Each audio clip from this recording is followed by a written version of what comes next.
This course will introduce you to the basics of network design, and you don't need to start with a blank sheet. Remember to download our network topology templates straight after the course and use them to create your own company network drawings for every project. Network management begins with design, and every project should have a design topology drawing clearly showing the location and details of every network host. Without a design topology, engineers wouldn't know how the network looked when it worked perfectly, and this leads to chaos when trying to find the host which is causing any network problems. Rolling a truck each time to troubleshoot networks is expensive and time-consuming, but with a network topology drawing, you often have little other choice. There are plenty of remote management tools out there which will tell you what a network looks like at any given point in time. But these tools won't design a network for you first. That's your job. And with almost every piece of AV equipment now sitting as a host on a network, simply connecting it all up together and hoping for the best is no longer acceptable. Network designs have a clearly thought out IP framework for the project. So, regardless of which engineer is asked to support it, he has all the information he needs to identify how the network may have changed from when it was originally configured. Network designs are considered essential in the IT world, and a network engineer wouldn't even consider carrying out any maintenance without one. And yet, far too many AV projects still don't have any form of network topology drawing in place. Network designs are slightly different to a project design. Project designs include cable plans which identify the location of all the equipment in the project and how that equipment is interconnected.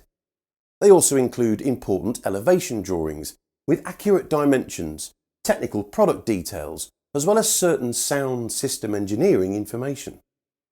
Project designs are often large documents, and the network topology design should be considered an essential addition to the overall project design. Network topology designs don't need to be too complex. They should be considered as a tool which protects the integrator from other people messing with the network which was originally installed. There's a well-known phrase in networking, and with most AV equipment now using IP as a key transport mechanism, protection is essential in order to stop integrators wasting big money fixing networking problems caused by other people. Your network design should allow any of your engineering team to visit the site and put the network back to its original state, even if they've never visited that site before. Your network topology drawing should include a key identifying the main components within your network. There are a huge amount of Cisco icons available, but without considerable networking experience, these may only be familiar to IT personnel. Consider using a simpler set of icons, which cover the networking components that you use within your business. And this will make the key easier to follow for anyone, regardless of their networking experience.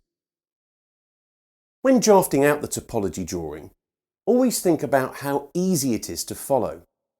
Having too much information on the page can be really confusing, but you need to make sure that you've got just the right amount of information to allow you to identify where any problem might be.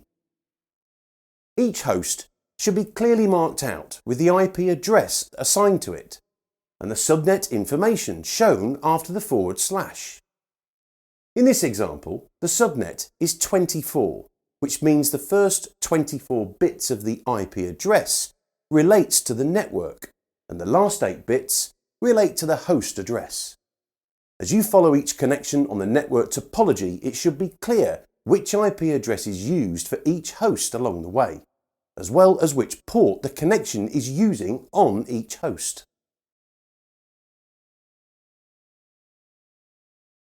Your design should be accompanied by a table of information relating to every network host you are responsible for the maintenance of, including technical information such as firmware revisions for each host, login information and practical information such as exactly where the host is located in the building.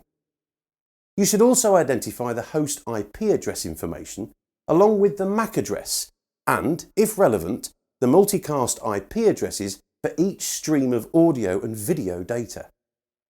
This information is essential for troubleshooting, as it clearly shows if equipment has been moved or swapped out, causing dropouts which you are being blamed for. The biggest cause of network failure is people, or wetware as it's known in networking parlance, and so by effectively resetting the network to how it was set up originally, you'll often find the issue is resolved and, more importantly, the problem wasn't caused by the failure of a host on that network. Don't forget to download the helpful documentation which accompanies this course. You'll find an example design along with a bunch of useful icon images to insert into your design software. You'll also find a really useful predefined template which you can simply overwrite with all the necessary host information for your project. Start saving time and money by ensuring every system that you deploy is supported by easy to follow network topology information.